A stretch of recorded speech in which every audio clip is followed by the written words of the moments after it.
Discipline and guidance and direction is not only about the what, but it's also about the when. At what circumstance and when exactly should we choose to discipline? Should we choose to guide? Should we choose to reprimand those around us? And this is a lesson that we learned from this week's Torah portion. When Moshe is with HaKadosh Baruch Hu on Mount Sinai, Hashem tells him, Lech reid ki shichet amacha. Go down to your people, for they have behaved adulterous with regards to their behavior to me in building the golden calf. And Moshe appeals to Hashem and pleads with him to be understanding, to be sensitive, to be compassionate, and not to destroy them.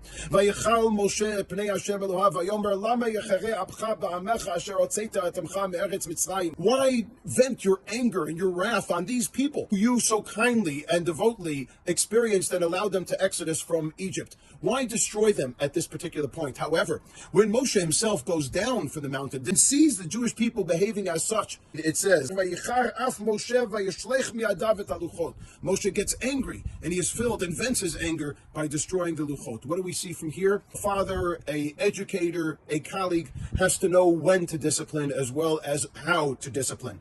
If we take our students and we discipline them in front of each other, or tell a particular student that he's behaving wrong in front of others, it will only embarrass them. It will not encourage them to behave differently. Whereas when we find the right setting to discuss, to converse, and to allow for dialogue, it can make a huge difference in terms of that discipline and in terms of how much that guidance can permeate and indeed affect that person. What we learn from here as well with regards to mental health is not only about what we say, but when we say it. When we're dealing with someone who's going through mental challenges or who's experiencing problems within themselves, it does us no good to call them out in front of others and say to them, are you depressed? Are you suicidal? Are you experiencing anxiety? What exactly is the problem? I noticed that you're going through problems. If we do that in front of other people, it only embarrasses them. It puts them in a compromised situation. Find the right time. Take them to a different setting and discuss and converse and show them that you're taking that effort or making that effort to bring them to a different setting, to want to create that trust and that dialogue and that capacity to discuss with one another.